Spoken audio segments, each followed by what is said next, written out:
Bharuch C division police મથકના PI VR ભરવાડના માર્ગદર્શન હેઠળ પીએસઆઈ બીએસ સેલાણા અને સર્વેલન્સ સ્ટાફ પેટ્રોલિંગમાં હતા ત્યારે માહિતી મળી હતી કે પહેલાના ગુનાઓમાં ઝડપાયેલો ઉમેશ દયાળભાઈ બગડિયા ઇલેક્ટ્રિક વાયરના બંડલો અને ચોરીની સ્પ્લેન્ડર પ્લસ મોટરસાયકલ સાથે ચાવસથી જાડેશ્વર ચોકી તરફ આવી રહ્યો છે। પોલીસે તરત જ માહિતીવાળા સ્થળ ઉપરથી ઉમેશ બગડિયાને ઝડપી પાડ્યો હતો।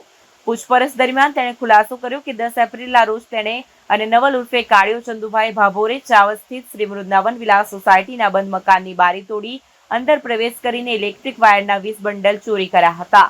બંને સમયે અગાઉ પણ ચાવસની વિવિધ સોસાયટીઓમાં ઘરફોડ કરી સોના ચાંદીના દાગીના અને અન્ય ચીજો ચોરી કર્યાની કબૂલાત કરી છે। ઉપરાંત અંકલેશ્વર જીઆઈડીસી અને ભરૂચ શ્રવણ ચોકડીમાંથી મોટરસાયકલ ચોરીના ગુનાઓ પણ કબૂલ કર્યા છે। પોલીસે બંને વિરુદ્ધ ગુનો નોંધીને ચોરીમાં ગયેલા ઇલેક્ટ્રિક વાયરના અલગ અલગ સાઇઝના બંડલ, સોના ચાંદીના દાગીના તથા મોટરસાયકલ સહિત કુલ ₹4,13,857નો મુદ્દામાલ રિકવર કર્યો છે। બંને આરોપીઓ સામે કાયદેસરની કાર્યવાહી શરૂ કરવામાં આવી છે।